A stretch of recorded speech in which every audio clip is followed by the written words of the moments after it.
สบายดีข้าพเจ้าซื้อเท่าภูมิสมีข้าพเจ้าปัจจุบันเป็นนักศึกษาสาขาภูมิศาสตร์ปี 4 เนาะ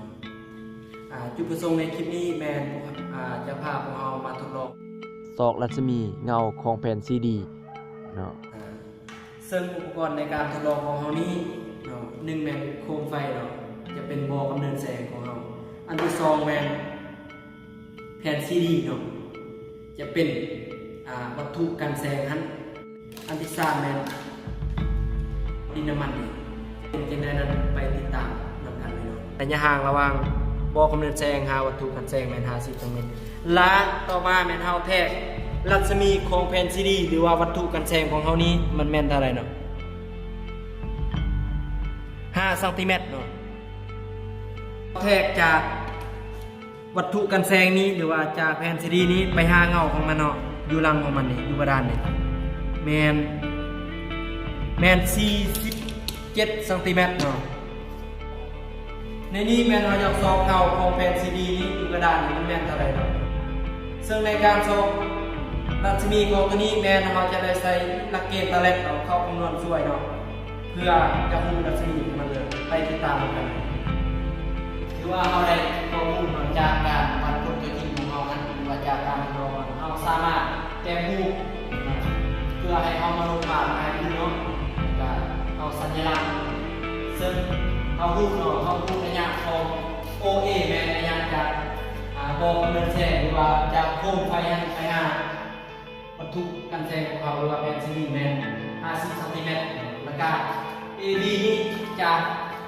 วัตถุกันแสงนี้ไปหาเงาของมันหรือว่าไปหากระดาษที่เราทดลองเมื่อกี้แม่47 เซนติเมตรในนี้เอารูปรัศมีของแผ่นซีดีนะครับสันติเนาะที่ว่าผลจากการแทงจริงในนี้จุดประสงค์นี้แม่จุดประสงค์ของเราแม่เพื่อทดสอบเงาของแผ่นรัศมีของแผ่นซีดีที่อยู่กระดาษที่แม่อะไรนะฉะนั้นในการสอบหา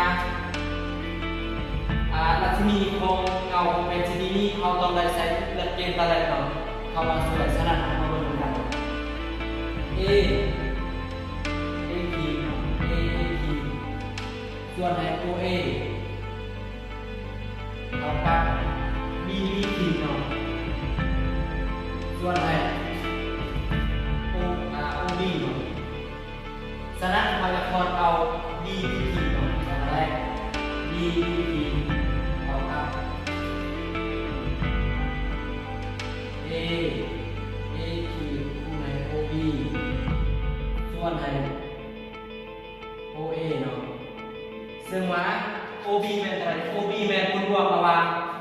จากบ่อกำเนิดแสงไปหาวัตถุกันแสงและจากวัตถุกันแสงมาจากแผ่นซีดีไปหาเงาของมันเนาะ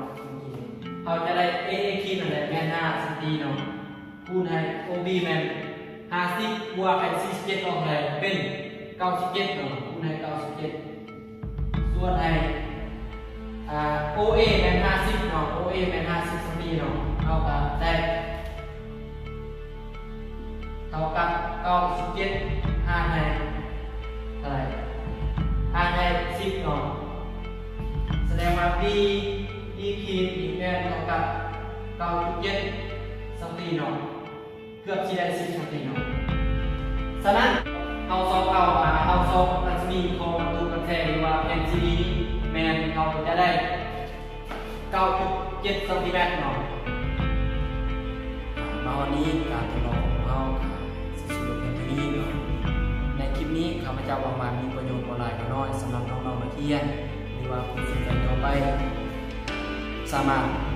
เข้าไปศึกษาหรือว่าไปเรียนได้เนาะโดยเฉพาะแมนการทดลองครั้งนี้หลักการนำใส่หลักเกณฑ์ตะเล็ดเข้าไปช่วยเพราะว่าทางด้านในตัวจริงคือชีวิตประจำวันเอาอยากสอบลองสู้ของต้นไม้อยากสอบลองสู้ของตึกหรือว่าเสาต่างๆก็สามารถเอาหลักเกณฑ์ตะเล็ดนี้เข้าไปคำนวณช่วยและสุดท้ายนี้วิดีโอนี้ก็เป็นสื่อการสอนทางด้านวิชาฟิสิกส์โดยเฉพาะแมนในชั้นมัธยมตอนต้นหรือว่าตอนปลาย